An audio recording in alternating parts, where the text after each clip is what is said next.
Hello everyone, I hope you all are doing well. तो जैसा कि आप सब जानते हैं कि हम लोग सीडीपी डिस्कस कर रहे हैं। CDP, wait a second, select. हम लोग क्या डिस्कस कर रहे हैं? हम लोग सीडीपी डिस्कस कर रहे हैं, चाइल्ड डेवलपमेंट डिस्कस कर रहे हैं।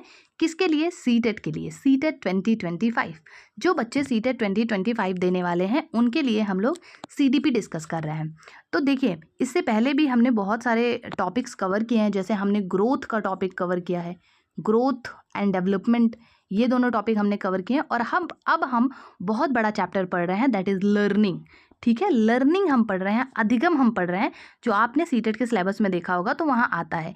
ये क्लासेस केवीएस के लिए भी इम्पॉर्टेंट है, तो केवीएस वाले बच्चे भी इस क्लासेस को देख सकते हैं। और आपको मैं बता दूँ कि ये जो ब्यूटीफुल से नोट्स आप देख रहे हैं, जो ब्यूटीफुल सा आप पीडीएफ देख रहे हैं, ये पीडीएफ आपको फ्री ऑफ कॉस्ट मिलेगा। और यकीन मानिए, क्वेश्चंस आपको इससे बाहर बिल्कुल देखने को नहीं मिलेंगे। मैंने भी अपना जितना सीटेट की प्रिपरेशन थी वो यहीं से की थी, इन्हीं नोट से की थी, और उन्हीं से मैंने ये पीडीएफ को बनाया है। ठीक है, तो आप मेरी प्रीवियस वीडियोस देख सकते हैं। मैंने उसमें अपना स्कोर कार्ड वगैरह भी दिखाया है कि मेरे कितने मार्क्स आए थे। तो आपको ये पूरा पढ़ के जाना है, जैसा मैं आपको गाइड कर रही हूँ, जैसा मैं आपको बता रही हूँ। तो अगर आपको ये पीडीएफ फ्री में चाहिए तो आप मेरे टेलीग्राम को ज्वाइन करिए, मैं ये पीडीएफ वहाँ पे आपको अपलोड कर दूँगी। अब हम टाइम वेस्ट नहीं करते हैं और स्टार्ट करते हैं अपना टॉपिक।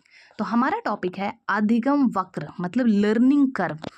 ठीक है, लर्निंग को ना, जब हम लर्निंग की जो क्वालिटी होती है, या फिर जो उसका प्रभाव होता है, या फिर जो उसकी क्षमता होती है, ठीक है, जो उसका इफ़ेक्ट होता है, जो उसकी क्वालिटी होती है या क्वांटिटी होती है, कितना लर्निंग हो रहा है, इन सब चीज़ों को जब हम एक ग्राफ या आरेख, आरेख मतलब वही लाइन वगैरह खींच के, तो ग्राफ के माध्यम से जब हम प्रदर्शित करते हैं तो वो अधिगम वक्र यानी लर्निंग कर्व कहलाता है।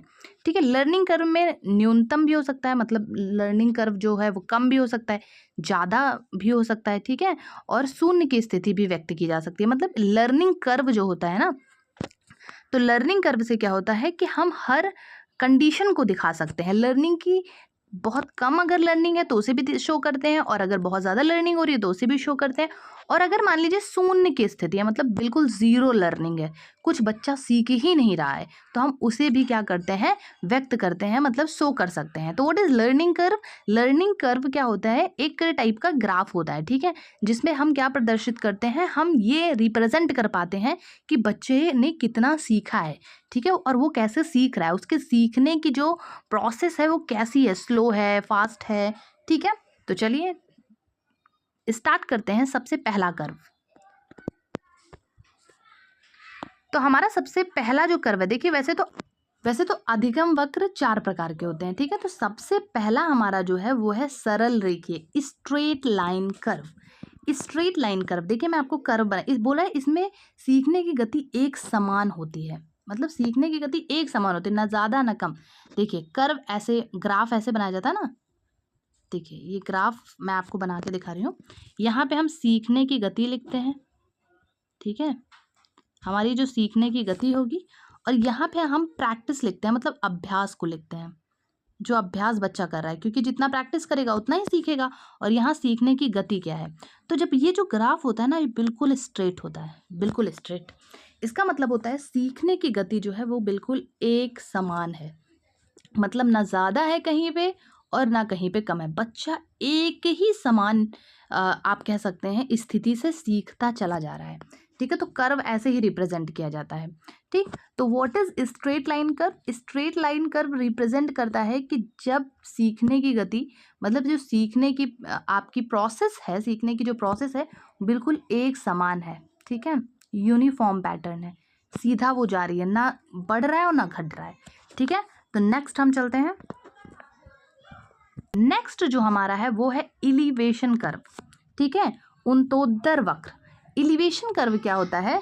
बोल रहा है इसमें सीखने की गति शुरू में तेज होती है और उच्चतम बिंदु तक पहुंचने के बाद सीखने की गति धीमी होना शुरू हो जाती है।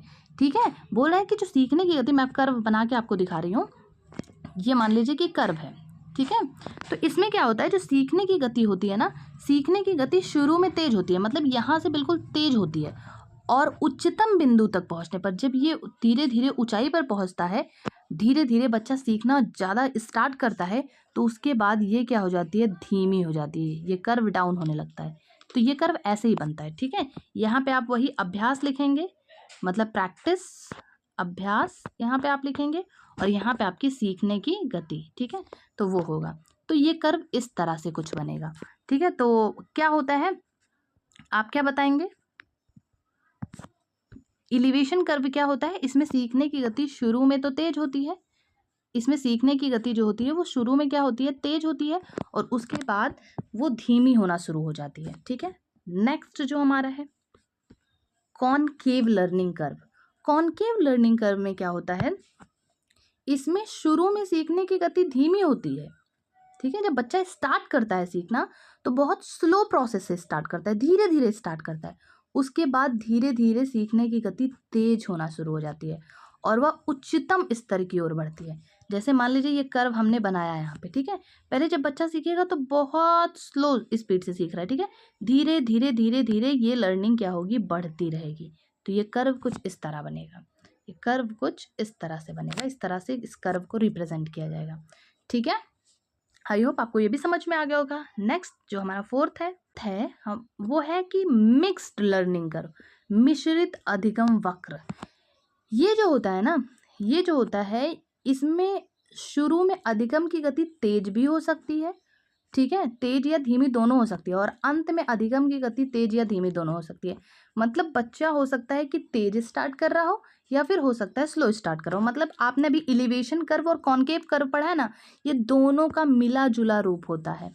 ये मिक्स्ड लर्निंग कर्व इसीलिए कहा गया है क्योंकि ये इलिवेशन कर्व और कॉनकेव कर्व का मिला जुला रूप होता है। मतलब मान लीजिए कि कोई बच्चा है वो पढ़ना स्टार्ट कर रहा है, सीखना स्टार्ट कर रहा है, तो मान लीजिए वो तेज भी हो सकता है, ठीक है, या फिर वो स्लो भी हो सकता है, ऊपर जाके फिर तेज हो सकता है या फिर स्लो हो सकता है। तो कोई भी इसमें कोई भी तरह का कर्व ऐसे कुछ फॉर्म में बन सकता है कि वो लर्निंग जो है वो धीमी भी शुरू हो सकती है, तेज भी शुरू हो सकती है, और आगे जाने के बाद तेज भी हो सकती है और धीमे भी हो सकती है, ठीक है। तो इस टॉपिक बहुत छोटा सा टॉपिक था, इसमें ज़्यादा कुछ है नहीं आपको पढ़ने के लिए, ठीक है। तो ये बहुत छोटा सा टॉपिक था, इसमें ज़्यादा कुछ पढ़ने के लिए है नहीं, ठीक है। Thanks for watching. अगर आपने इतना देखा है, मैं एक बार आपको रिवाइज भी कर दे रही हूँ पूरा। देखिए लर्निंग कर्व क्या होता है, जब अधिगम की मात्रा, प्रभाव, क्षमता आदि किसी ग्राफ या आरेख के माध्यम से प्रदर्शित किया जाता है तो उसे हम अधिगम वक्र यानी लर्निंग कर्व कहते हैं। इसमें लर्निंग की न्यूनतम या अधिकतम या शून्य स्थिति को व्यक्त किया जाता है। तो सबसे पहला है सरल रेखीय कर्व, इसमें सीखने की गति बिल्कुल एक समान होती है। इलिवेशन कर्व, इसमें सीखने की गति शुरू में तेज होती है और उच्चतम बिंदु तक पहुंचने के बाद सीखने की गति बिल्कुल धीमी हो जाती है, ठीक है। उसके बाद है कॉनकेव लर्निंग, इसमें सीखने की गति धीमी हो जाती है और बाद में धीरे धीरे सीखने की गति आप बोल सकते हैं कि तेज होती है, ठीक है। पहले शुरू में धीमी होती है और बाद में क्या होती है, तेज होती है। और इसमें क्या होता है, शुरू में तेज होती है और बाद में क्या होती है, धीमी होती है। तो थोड़ा ये कंफ्यूजिंग पॉइंट होता है, इसको आपको अच्छे से याद रखना होता है। मिश्रित कर्व क्या होता है, दोनों का मिला जुला रूप है, धीमी भी हो सकती है स्टार्टिंग में और तेज भी हो सकती है, और एंड में जाने पर वो तेज भी हो सकती है और धीमी भी हो सकती है, तो कुछ भी हो सकता है, ओके। तो ये आपका पूरा टॉपिक था, किससे रिलेटेड था, आपके लर्निंग कर्व से रिलेटेड, लर्निंग कर्व, ठीक है। तो बहुत छोटा सा टॉपिक था। देखिए आप में से जितने भी स्टूडेंट सीडीपी प्रिपेयर कर रहे हैं, सीटेट 2025 के लिए, अगर आप सीडीपी प्रिपेयर कर रहे हैं तो आपके लिए ये बिल्कुल सफिशिएंट मटेरियल है। आप यहाँ से बिल्कुल अच्छे से प्रिपेयर कर सकते हैं प्रॉपर तरीके से। अभी लर्निंग में बहुत सारी थियरीज दी गई हैं, ठीक है। लर्निंग में बहुत सारी थियरी दी गई है, बहुत सारे मनोवैज्ञानिकों द्वारा, जो हमें पढ़नी है, जो कि हम कल से स्टार्ट करेंगे। तो आप अगर इसके पीडीएफ चाहते हैं तो आप मेरे टेलीग्राम को ज्वाइन करिए, आप मेरे टेलीग्राम को ज्वाइन करिए, आपको वहाँ पे ये मटेरियल फ्री ऑफ कॉस्ट मिलेगा। और बिल्कुल आप भरोसा रखिए, इनसे बाहर क्वेश्चंस नहीं आते हैं। अगर आपने पीवाईक्यू वगैरह देख लिया है, आपने पीवाईक्यू वगैरह देख लिया है और अच्छे से प्रैक्टिस कर ली है, तो इससे बाहर क्वेश्चंस नहीं आते हैं। मैं आपको इससे रिलेटेड क्वेश्चंस भी प्रैक्टिस करवाऊंगी, ओके, ठीक है। तब तक के लिए पढ़ते रहिए, स्वस्थ रहिए, मस्त रहिए।